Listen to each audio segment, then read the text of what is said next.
The broadcast is now starting. All attendees are in. Bonjour à toutes et à tous, Valentin Offrant avec vous pour ce point de marché spécial crypto-monnaie. Nous sommes le lundi 16 avril 2018. On a eu le rebond des cryptos qu'on avait signalé la semaine dernière. Parce que d'un point de vue analyse technique, je vous rappelle, on avait des grosses divergences haussières sur le top 10 des crypto-monnaies, sur la plupart des crypto-monnaies la semaine dernière. Donc on a eu ce fameux rebond qui a permis au marché de progresser. On a eu un flux net de 20% en termes de captation boursière sur le marché. Maintenant, attention parce qu'on a des signaux qui divergent entre les principales crypto-monnaies. Et donc, ce qui laisse à penser que, pour le moment, le rebond qu'on a pourrait toucher à sa fin. Maintenant, attention, cette analyse n'est pas fixe et d'ici les prochaines heures, disons les prochaines 48 à 72 heures, on pourrait avoir finalement un rebond qui pourrait continuer. Donc, on va voir ça dans un petit instant après l'avertissement légal sur risque. Alors, le trading avec effet de levier amplifie toujours les gains et les pertes. Un compte risque limité présente un risque de perte du capital investi. L'investissement sur compte titre présente un risque de perte en capital. IG fournit exclusivement un service d'exécution d'ordre. La présentation est indicative et ne saurait être considérée comme un conseil ou une recommandation. Alors bien le bonjour à vous Benjamin, j'espère que vous allez bien. Alors ce webinaire a pour but d'être vraiment, d'un point de technique, consacré à l'analyse technique, mais si vous avez des questions sur une crypto-monnaie en particulier, n'hésitez pas à me la poser, parce que on va commencer par le top 5 des crypto-monnaies, top 10 si je vois qu'il y a des interactions et s'il y a de l'intérêt. Donc voilà, n'hésitez vraiment pas à poser vos questions. Donc déjà on va faire une analyse sur le marché. Donc là on a la capitalisation boursière depuis le début de l'année, comme vous pouvez le voir, elle est en baisse, mais depuis une semaine quand même on a une hausse. On a une hausse de 20% de la captation boursière, ce qui n'est pas négligeable. Elle est passée de 275 à 325 milliards de dollars, cette captation. Par contre, ce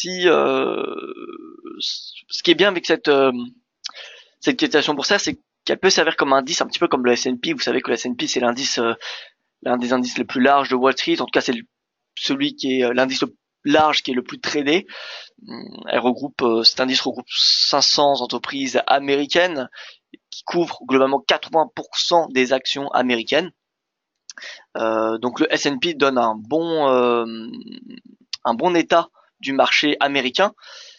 Ce qui est intéressant de faire avec cet indice, ce que je vous invite à faire, c'est de faire une analyse technique. Alors, c'est pas possible de faire une analyse technique sur cet indice parce que voilà, il n'est pas coté, enfin, il n'est pas listé sur une place.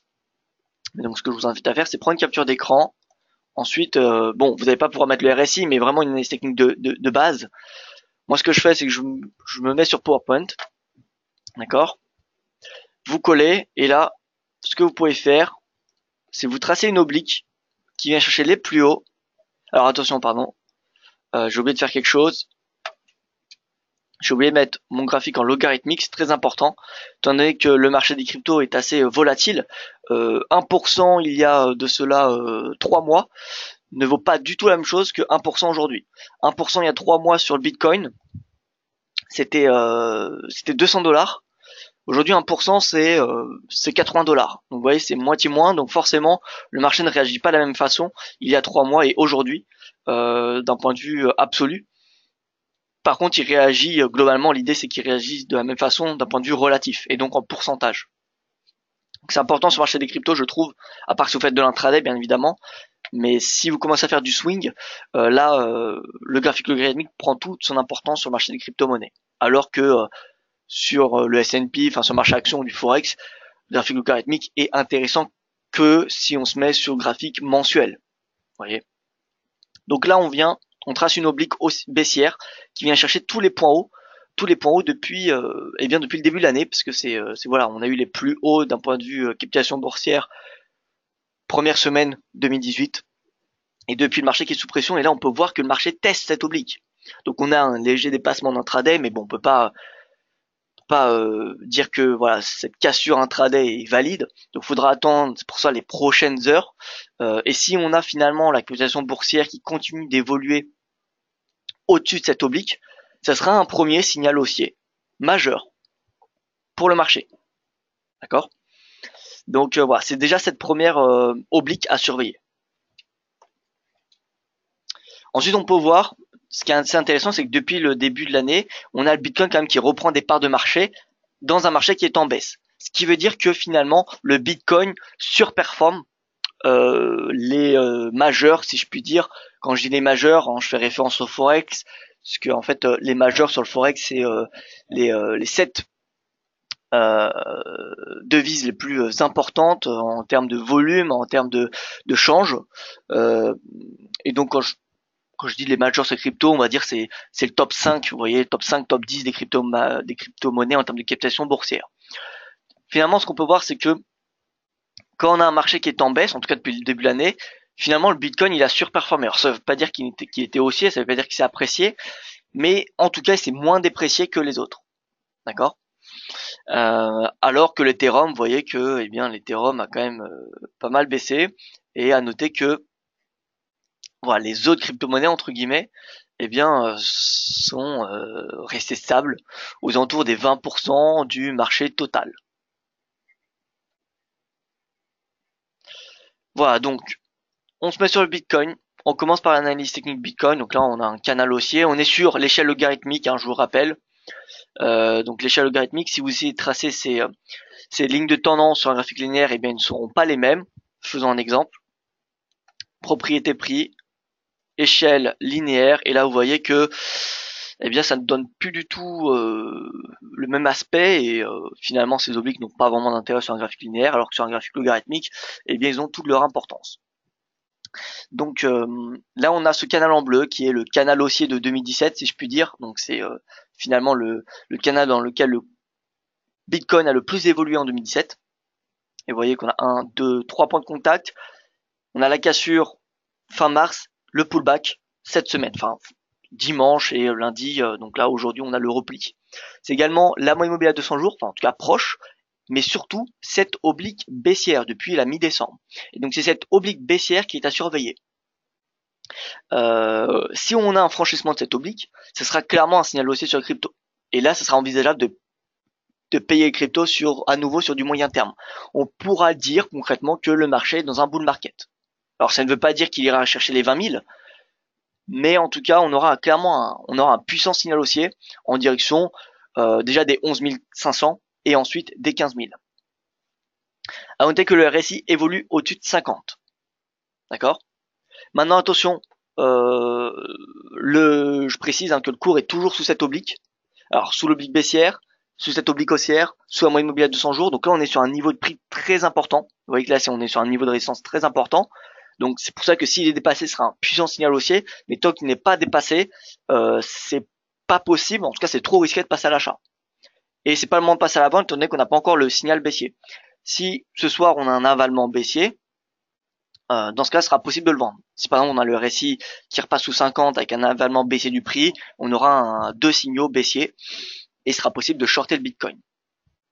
Mais en attendant, je pense qu'il n'y a pas grand chose à faire en intraday. L'Ethereum, donc on avait notre signal haussier lundi qui avait été donné jusqu'à 500 $. Objectif atteint. Le RSI pareil est au-dessus de 50. Alors le prix n'est pas encore en train de tester, est encore loin de sa oblique baissière, également loin de sa moyenne mobile à 200 jours. Donc je pense que l'Ethereum pourrait consolider à court terme, pourrait consolider vers ce niveau de prix en attendant de rejoindre son oblique et ensuite prendre une direction. Donc soit concrètement on aura une pression de l'Ethereum sous l'oblique, voyez, ou soit finalement on aura la cassure, de cette oblique et on aura donc le signal haussier en direction des 800 $. Mais en attendant, voilà, concrètement, c'est consolidation sur l'Ethereum. Consolidation à l'image du Bitcoin.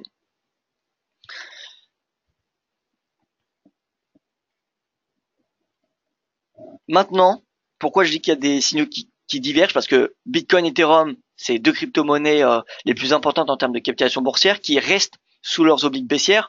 Mais si on regarde le XRP, le Litecoin ou le Bitcoin Cash, qui sont la troisième, quatrième et cinquième plus grosse crypto-monnaie en termes de capitalisation boursière, eux ont dépassé leur oblique. Donc on a des signaux qui divergent. On a des signaux qui divergent. C'est pour ça que on a le rebond du marché. Je pense que c'est trop tôt. En tout cas, c'est trop risqué d'affirmer qu'on va rentrer dans un nouveau bull market ou en tout cas qu'on va continuer ce rebond. Je pense que ça va tout se jouer, tout va se jouer dans les prochaines 72 heures. Donc le XRP, on a cette même oblique qu'on retrouve sur l'Ethereum ou le Bitcoin qui fait pression sur le cours.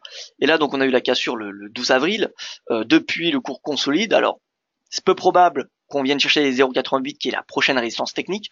Pourquoi? Parce que c'est une hausse de 31% après une hausse déjà de 40% en l'espace d'une semaine. Donc, ce qui voudrait dire, vous voyez, une hausse de 60, pardon, ce qui voudrait dire une hausse de 80%, ce qui est assez énorme quand même. Donc je pense qu'on va avoir déjà une phase de consolidation, voire même de petites baisses. En fait, le Bitcoin va avoir un impact important sur toutes les autres cryptos. Étant donné que le Bitcoin teste actuellement des niveaux de résistance, si le Bitcoin baisse, on aura l'ensemble du marché qui devrait baisser. Alors regardez pour argumenter, pour illustrer un petit peu ces propos, regardez le Bitcoin BTC USD. Ce qu'on va faire, le mieux, c'est que nous allons nous mettre sur le BTC USD. On va enlever la moyenne mobile. Nous allons tracer l'oblique.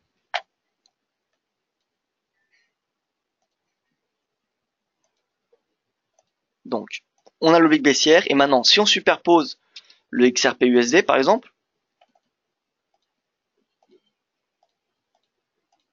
vous voyez que dès qu'on a un test, vous voyez, dès que le Bitcoin teste cette oblique et que ça échoue, eh bien le XRP, il est en baisse. On a un exemple ici. Vous voyez, oblique baissière, baisse. Ici, test, baisse. On peut également superposer par exemple au Litecoin. Alors je ne sais pas, moi je n'ai pas fait cette analyse avant, donc je découvre un petit peu avec vous. Mais voilà, c'est un petit peu le sentiment que j'ai et qui va peut-être être confirmé. Voilà, donc Litecoin quand même pas mal corrélé au Bitcoin. Donc la baisse, l'oblique. On a le Bitcoin qui teste à nouveau pour la troisième fois sa oblique baissière. Échoue. Le Litecoin, qu'est-ce qu'il fait? Il baisse. Vous voyez. Pareil, on va le faire avec l'Ethereum par exemple.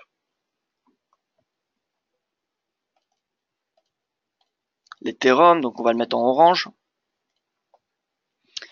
Ethereum, donc on a l'oblique baissière sur le Bitcoin. Ici on a un test de l'oblique. Bitcoin échoue. Qu'est-ce que fait Ethereum? Il baisse.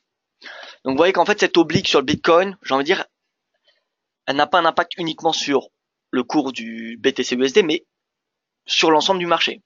Donc si on a le Bitcoin qui teste cette oblique et qui échoue sur cette oblique, même si le XRP a dépassé cette oblique baissière, eh bien il se verra être sous pression. Il va très probablement baisser. Voilà, donc c'est ça un petit peu qu'il faut comprendre, cette oblique du Bitcoin, elle est très importante, pas seulement pour le cours du Bitcoin, mais pour l'ensemble du marché en fait. Si on a le Bitcoin qui franchit cette oblique, c'est tout le marché qui va en profiter. À l'inverse, si on a le Bitcoin qui échoue sous cette oblique, il y a un avalement baissier, le RSI passe sous 50, on a une nouvelle baisse sur le Bitcoin, eh bien cette baisse du Bitcoin ne sera pas isolée. Elle aura un impact sur l'ensemble du marché. Alors on aura probablement peut-être 2, 3, voilà, crypto-monnaies parmi le top 20 qui vont continuer à progresser, mais ce sera vraiment des cas exceptionnels. Tout le marché sera à nouveau en baisse. Voilà, donc le XRP, bien qu'il a dépassé l'oblique baissière, étant donné que le Bitcoin est très proche de cette oblique, c'est compliqué d'envisager un retour à 0,88 du XRP. Vous voyez, je préfère croire à une consolidation et selon le mouvement du Bitcoin au niveau de sa oblique, eh bien, soit on pourra envisager un retour à $1 si le Bitcoin dépasse l'oblique baissière. Mais par contre, si le Bitcoin échoue, s'il y a un nouveau avalement baissier et une nouvelle baisse, le XRP reviendra très rapidement à 0,50. Pareil pour le Litecoin. Si vous regardez le Litecoin, on a l'oblique qui a été dépassé. D'accord, le RSI qui se maintient sous 50. Le Litecoin devrait, comme le XRP, consolider. Si on a le Bitcoin qui dépasse son oblique, le Litecoin ira très rapidement chercher les 150, voire même plus haut. À l'inverse, si on a le Bitcoin qui baisse, qui échoue à dépasser son oblique, sa oblique, pardon, dans ce cas-là, Litecoin reviendra chercher 100 $ assez rapidement. Bitcoin Cash, c'est pareil. Bitcoin Cash qui dépasse, qui sort de son canal baissier. Donc on a concrètement un signal haussier, simplement ce qu'on a eu sur le Bitcoin Cash. Bitcoin Cash qui pourrait continuer à rebondir jusqu'à 1000 $ si, comme vous l'aurez compris, le Bitcoin dépasse l'oblique baissière. Et à l'inverse, si on n'a pas la cassure, le Bitcoin Cash, le premier objectif sera de revenir au niveau de support, au plus bas, pardon, à 600 $.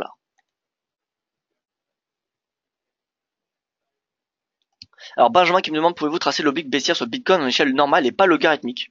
Bien évidemment, donc Bitcoin, on enlève. Alors, vous savez quoi, je vais le faire sur cette plateforme-là parce que j'ai pas envie de supprimer mes obliques sur ce graphique. Voilà, donc on va se mettre sur ce graphique-là. Donc là, on a le logarithmique, d'accord? Et là, on a cette même oblique, mais en linéaire. Et vous voyez que sur le linéaire, on a le franchissement de cette oblique. Mais vous voyez que c'est que 2 points de contact. Donc finalement, bon, je trouve que cette oblique a beaucoup moins de poids sur le graphique linéaire, étant donné qu'il n'y a que 2 points de contact, alors que sur le logarithmique, on en a 3. Voilà. Donc oui, il y a un signal haussier sur le linéaire. Sur le graphique linéaire, il y a un signal haussier sur le Bitcoin. Mais étant donné qu'on est dans un marché assez volatile, le graphique linéaire n'est pas forcément le plus adapté. Voilà. Maintenant, oui, c'est un signal haussier. Faut pas, voilà, c'est pas un faux signal. Hein. Mais pour moi, cette oblique baissière a beaucoup plus de poids sur l'échelle logarithmique. Donc, affaire à suivre. Affaire à suivre pour le cours du Bitcoin.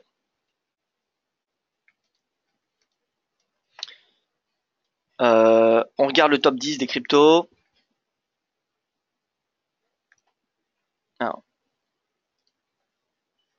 D'ailleurs, sur le top 10, si vous regardez, sur les 7 derniers jours, toutes les crypto-monnaies sont à la hausse. Toutes les crypto-monnaies s'apprécient. Mis à part, c'est à partir de la 110e crypto-monnaie qu'on a, voilà, vous voyez, une valeur dans le rouge. 144, pardon. 144. Donc vous voyez que on a tout le marché qui est en hausse. Hein.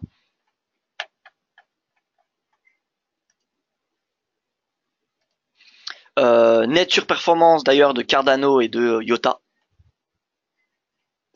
Donc on a fait l'analyse technique Bitcoin, Ethereum, Ripple, Bitcoin Cash, Litecoin. Je vais le faire sur le top 10, mais vous l'aurez compris, concrètement c'est la même chose. Tout va dépendre du Bitcoin. Mais je vais quand même le faire pour pour vous montrer les niveaux de support, résistance qui seront bien avisés si selon la réaction du Bitcoin.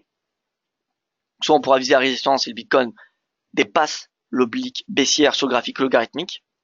Et si on a une baisse, dans ce cas, il faudra viser les supports. Il faudra shorter ces actifs. Donc, on continue sur EOS, Cardano, Stellar, IOTA et Neo. Donc, EOS, USD.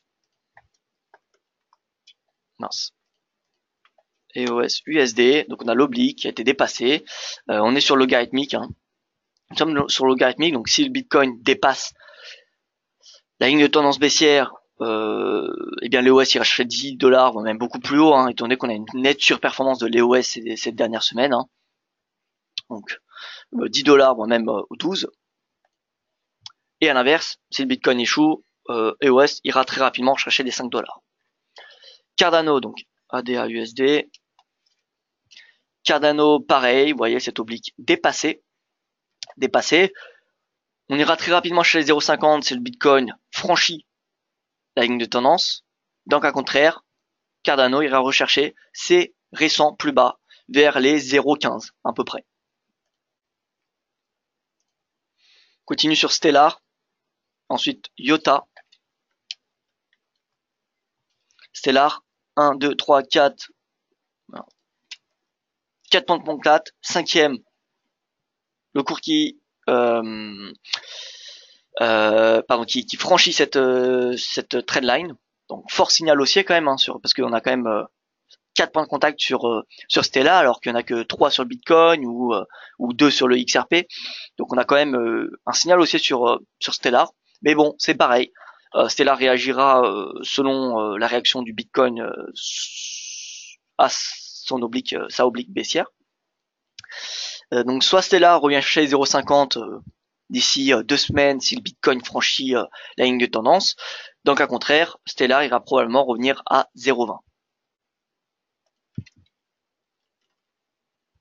IOTA, pareil, IOTA c'est une puissante oblique baissière. 1, 2, 3, 4 points de contact sur IOTA. On a la cassure avec une forte volatilité, donc ça donne vraiment un ton positif, un ton haussier sur le IOTA. Mais voilà, encore une fois, tout va dépendre de l'oblique. Donc soit IOTA ira chercher les 2 $, voire même 2,31, qui est une forte zone de résistance, ou alors il reviendra chercher les 1 $, si le Bitcoin échoue. Continue sur le Néo. Si vous avez des autres cryptos sur lesquels vous voulez choisir une analyse, n'hésitez pas, parce qu'on arrive à la fin de ce webinaire, hein, ça va il est assez vite ce webinaire, mais bon, c'est globalement la même chose, c'est assez répétitif, hein, tout va dépendre du Bitcoin.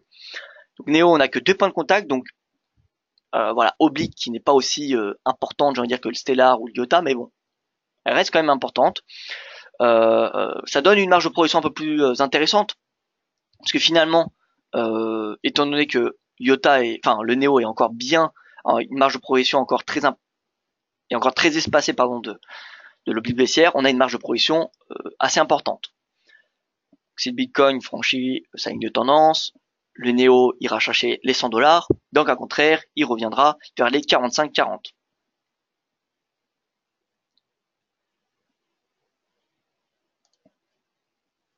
Voilà donc pour ce point de marché. Je refais une dernière fois l'analyse sur le Bitcoin, parce que c'est vraiment celle qui est à surveiller pour les prochaines séances.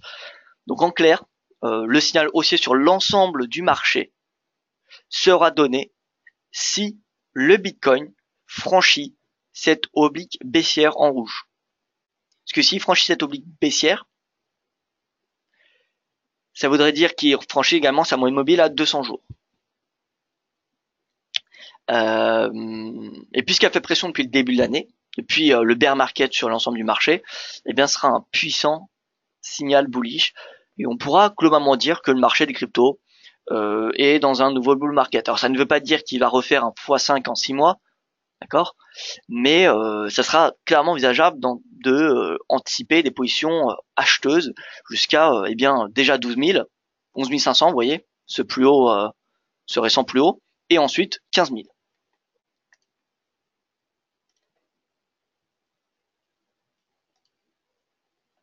Voilà donc pour l'analyse des crypto-monnaies.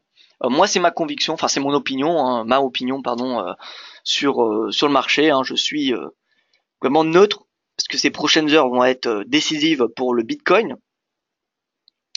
Soit il baisse sous sa oblique et dans ce cas-là, on a l'ensemble du marché qui va à nouveau baisser, ou soit il franchit cette oblique et dans ce cas-là, on aura un nouveau plus de 20% probablement sur le marché ces prochaines séances. Voilà, donc affaire à suivre. Le Bitcoin qui sera vraiment majeur ces prochaines séances, prochaines journées. Voilà, je vous remercie pour votre attention. Je vois qu'il n'y a pas de questions, donc écoutez, c'est parfait. Hein, j'espère que ça aurait été clair. Je vous donne rendez-vous lundi prochain pour mon prochain webinaire spécial crypto-monnaie. J'espère que d'ici là, on aura une direction, soit l'affranchissement ou soit un échec sous cette oblique, mais au moins une nouvelle direction du marché. Voilà, merci pour votre attention. Excellente journée. Soyez prudents sur les marchés et à lundi pour mon prochain webinaire spécial crypto.